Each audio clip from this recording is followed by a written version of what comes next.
Hello everyone, this is Bob and Threadbare and welcome back to Weaving Worlds. Today's topic is something that's a little sensitive, but it's also something that a lot of speculative fiction authors have to deal with on a regular basis. How should you portray times and places where people did terrible things by modern day standards? And I mean really terrible. Stuff like slavery, raping, and kidnapping as standard rules of warfare, human sacrifice, the marginalization of women, and so on. What is the best way to portray these cruelties without implicitly condoning them? And more importantly, how can you get a modern audience to sympathize with a protagonist who grew up in this society and believes that all of these things are normal? The past is an ugly place. There are a lot of things that people did in older eras that are at least supposed to be illegal today, and there are a lot of things that are legal today that were illegal and could earn you the death penalty in previous eras. Homosexual activity is rather infamously given the penalty of death by stoning in Leviticus, whereas slavery was an accepted practice pretty much throughout the whole world up until the 18th century. In Edo-era Japan, samurai had the right to kill any peasant for any reason with zero legal consequences. And when the slave industry boomed in Africa, the local kingdoms made basically every offense punishable by enslavement. Playing with the past can be a fun time when you do it on a limited scale, like with Renaissance fairs or retro parties or Steampunk Appreciation Club. But when you create a setting, your characters are completely immersed in whatever lifestyles and values people had at the time. If slavery was an everyday thing, then the characters you create have to treat it as an everyday thing. And if they don't like the practice, they probably have to stay quiet about it, or else they'll get shunned, jailed, or possibly even enslaved themselves. Now, of course, you don't have to stick with reality when you're creating a fantasy setting, but you should at least be aware of all of the terrible things that went on in whatever era and region you're starting with. The future isn't always nicer. If your setting takes place in the future, you do get more leeway when it comes to moral systems, since you can start with modern-day mores, and it's impossible to predict how things will change in the future. However, you can't really assume that the future will be a universally friendlier and kinder place. Not when a lot of the issues of the past are still hanging around just beneath the surface today. The incarceration of minorities in the United States has been treated as a backdoor for slave labor ever since the Civil War ended. And while women have made big gains in terms of employment rates and job opportunities, the wage gap still persists and the Equal Rights Amendment still hasn't passed into law.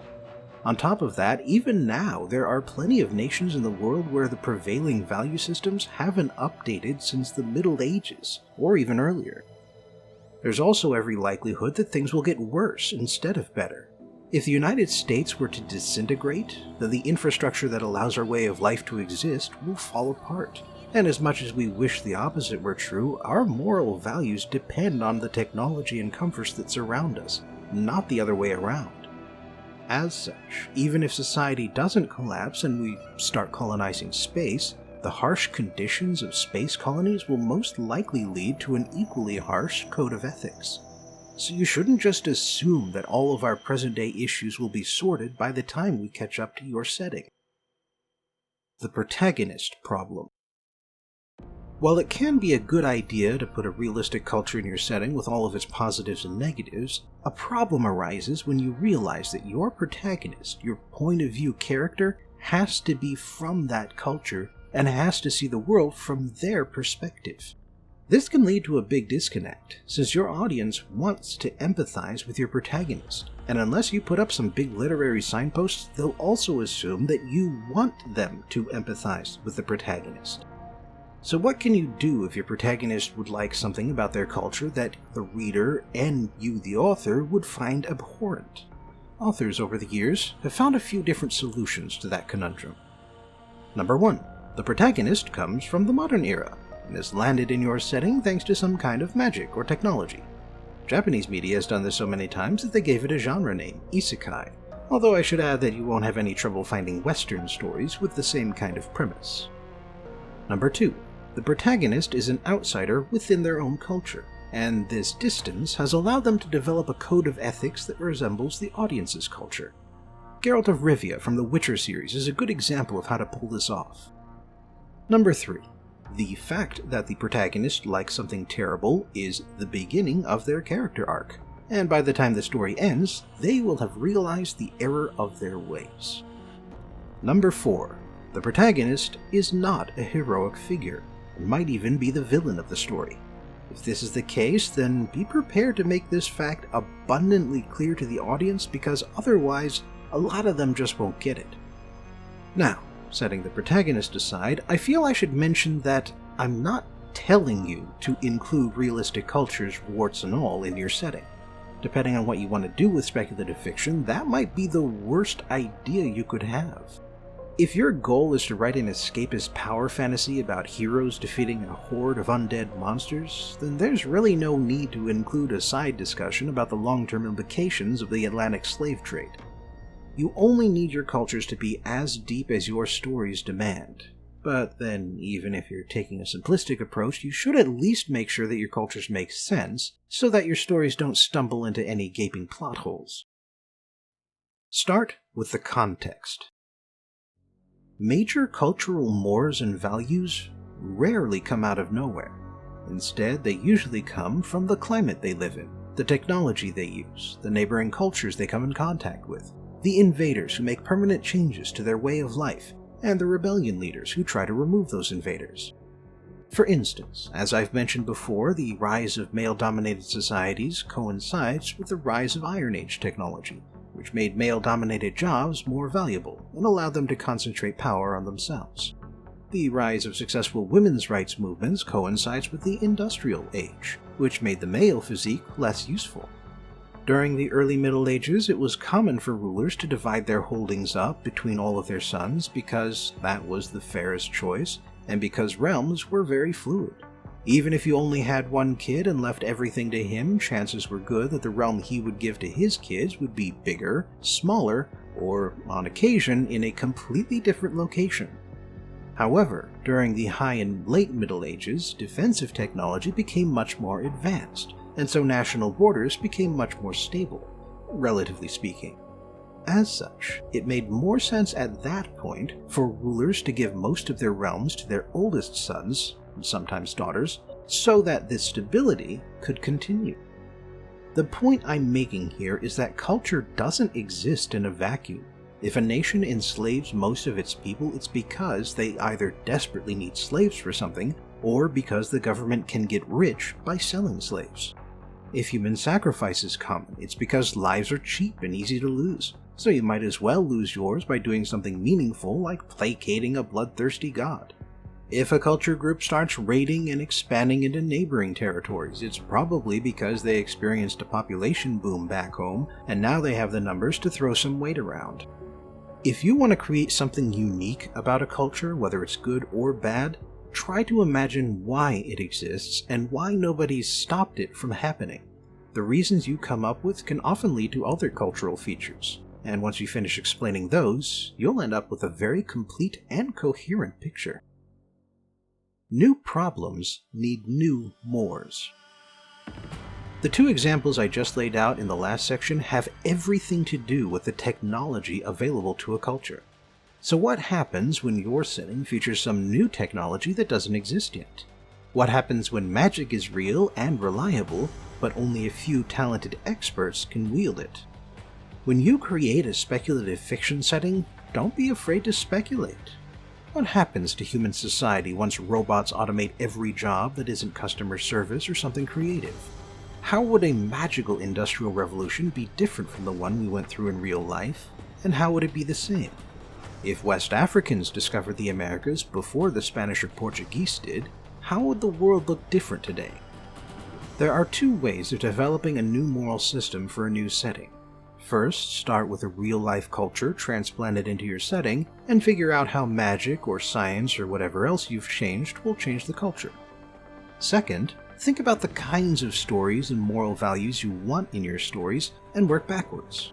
What would have to have happened for a society to become female-dominated and fiercely anti-magic? What kind of crisis or cataclysm would cause the majority of the world's population to upload their personalities into computers? Idealize, villainize, or realize? There's more than one culture in the world, and unless you're making a particular kind of point, there's going to be more than one culture in your setting. What this means is that you can set up one culture to be the ideal positive example, while another culture is evil and does all the things you expect from that time period, and worse. Or you can have every culture be on about the same level with each other, with each one having its own good and bad points, and then the conflicts of your stories focus on individuals, or on changing the system from within. Both of these approaches are equally valid, but choosing one or the other will limit the kinds of stories that you can use your setting to tell. However, before you go off and create a villain culture, there is an issue that you should be aware of, which is the fact that you can very easily stray into racist stereotypes depending on what traits you give them. I won't give you a list of traits to avoid because it's not that simple, but some generally good advice is to emphasize aspects of your own culture or cultural history to villainize. That way, you make it clear that you're criticizing something you dislike about your own people and not tearing into a group of others that you may not know so well. Dystopian novels like 1984 and Brave New World are good examples of both how to handle evil societies and how to center your conflict around them. On the flip side, an idealized culture is always going to be free of conflict, or at least of serious conflict, and so if you plan on including one, you should make sure there is a significant conflict between them and some outside group, because otherwise your story runs the risk of being simple and boring. On-screen versus off-screen. One way that authors acknowledge the problems of a culture without endorsing them is by having the problematic behaviors take place off-screen, so to speak. You might have a story take place in the medieval Arab Empire and have a character mention that slaves are a thing, but then never have a slave actually appear anywhere in the story. Or you might have a samurai from Edo, Japan threaten to kill a whole town for disrespecting him, but then be too nice of a person to follow through. The main alternative to this is to put things like a slave auction or a murderous samurai in the middle of your story, and then have your protagonist react to it. If you want them to be progressive and relatable, you can have them react negatively, maybe even do something about it. If you want them to be callous or hypocritical, you can have them react positively or disinterestedly, and then have them move on to something else. Of course, your third option is to just ignore the negative aspects of society altogether, and tell your story in such a way that the protagonist never comes across them. It would be like telling a story set in the American South, where the only black character on screen is a dishwasher at the diner who never says anything and never interacts with any other character. Sure, there's probably some racial oppression going on somewhere, but that doesn't matter right now, does it? I'm not a big fan of that kind of willful ignorance, but I do have to admit that avoiding the topic completely is relatively easy to do depending on what kind of story you're telling. And it might even be the right thing to do if your story has nothing to do with societal problems, and bringing them up would be a pointless tangent. But since this series is about setting creation, you really have to ask yourself why you would create a realistic culture with realistic problems if you aren't going to address them in any of your stories. Thanks for joining me again for today's journey into Weaving Worlds. Please like, share, and subscribe because that raises my visibility here on YouTube. Check out my other stuff if you have some time, support me on Patreon if you have some money, and I hope I'll see you again for the next video.